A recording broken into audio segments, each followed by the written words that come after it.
직장이 없어진다고? 인구의 절반이 프리랜서로 살아가게 된다고? 이 책을 읽기 전까지 저는 진보를 추구하는 줄 알았습니다. 그런데 알고 봤더니 저는 보수적인 사람이었습니다. 그래도 월급이 따박따박 나오는 직장 하나쯤은 있어야 하지 않는가 하는 생각이 들었습니다. 하지만 이제 그런 시대보다 내가 원하는 날짜와 원하는 시간만큼만 일하고 일한 만큼의 보수만 받는 시대가 생각보다 빨리 오게 될 것이라는 게 이 책이 얘기하고 있는 요점입니다. 월급 루팡으로 사는 것을 추구하는 저는 이런 변화를 받아들이기엔 보수적입니다.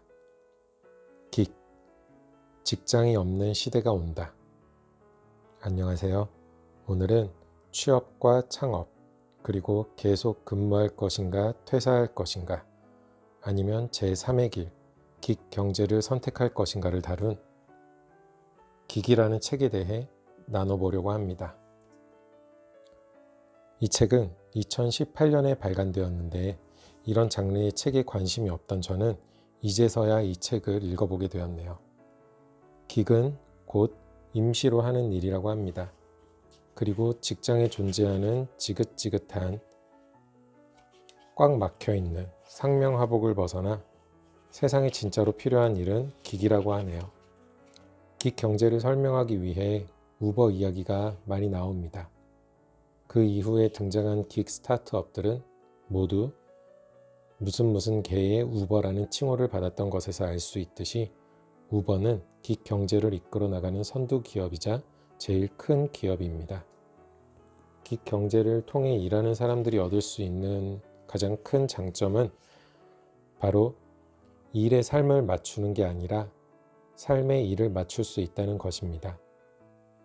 지금 시대는 사람들이 역사상 유례가 없을 만큼 폭넓은 기회를 누릴 수 있음과 동시에 각자가 원하는 생활 방식에 맞춰서 점점 더 유연하게 경력을 개발하고 있다고 소개하고 있습니다.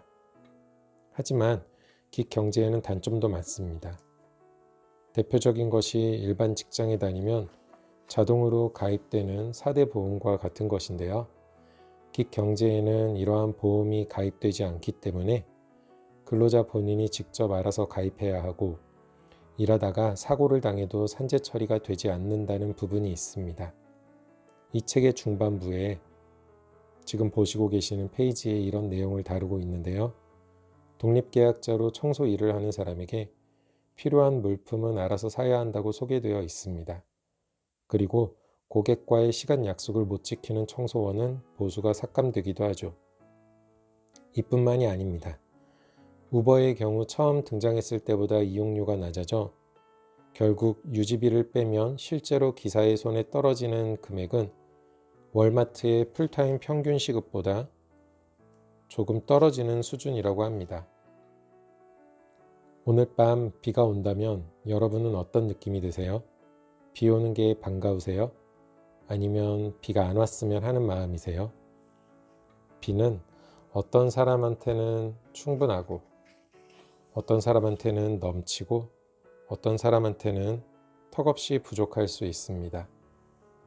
긱 경제도 이와 같습니다. 어떤 사람한테는 충분하고 어떤 사람한테는 넘치고 어떤 사람한테는 턱없이 부족한 경제가 되는 것이죠. 원래 다 그런 것이겠지만 그만큼 획기적인 시스템으로 다가오지 않았다는 겁니다. 적어도 저한테는요. 여러분들은 어느 날 회사에 갔는데 상사가 지난주와 일은 똑같이 하면서 돈은 30% 덜 받으라는 말을 한다면 어떨 것 같으세요? 우버 기사들은 이런 문제에 직면하게 됩니다. 그래서 일부 기사들은 변화에 저항하기 위해 노조를 결성하기로 하죠. 하지만 미국과 유럽이 어떤 나라예요? 땅이 매우 크기 때문에 사람을 모으지 못하게 되고 결국 소수의 인원으로 진행을 하게 되는데 문제가 생깁니다. 우버 기사는 독립계약자, 즉 인디펜던트 워커이기 때문에 전통적인 노조에 합류할 수 없는 것이죠. 그리고 이 파업은 실패로 끝나게 됩니다. 하지만 긍정적인 측면도 있었으니 바로 긱경제가 가져온 노동자 보호에 관련된 논의입니다. 복지 혜택을 개편하는 방편으로 2015년 12월에 독립노동자라는 유형을 신설해야 하는 이유를 개괄했고, 긱경제와 노동자의 관계가 전통적인 독립계약자와는 다른 것으로 보인다고 주장하게 됩니다. 즉, 제3의 노동자 유형을 신설하여 긱경제의 노동자를 위해 특정한 복지 혜택을 제공하고 관리해야 한다는 것이죠. 독립노동자라는 새로운 유형은 모든 관계자에게 이득이 되는 부분이 있다고 합니다. 기업 입장에서는 큰 비용과 책임을 감수하지 않고 직원을 고용할 수 있으며, 노동자는 권리와 보호장치가 확대되는 효과가 있습니다. 저자는 이 책 후반부에서 긱경제에 대해 이렇게 설명하고 있습니다. 애초 실리콘밸리가 만들었던 긱경제는 이제 한물 간 것이나 다름없다.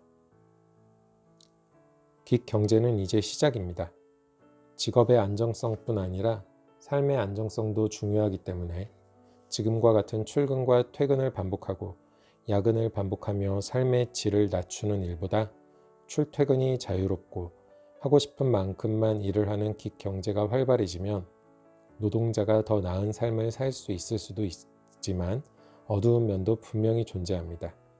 예를 들어 배민 라이더와 쿠팡이츠를 통해서 누구나 원하는 때에 잠깐씩 음식 배달을 하며 돈을 벌 수 있습니다.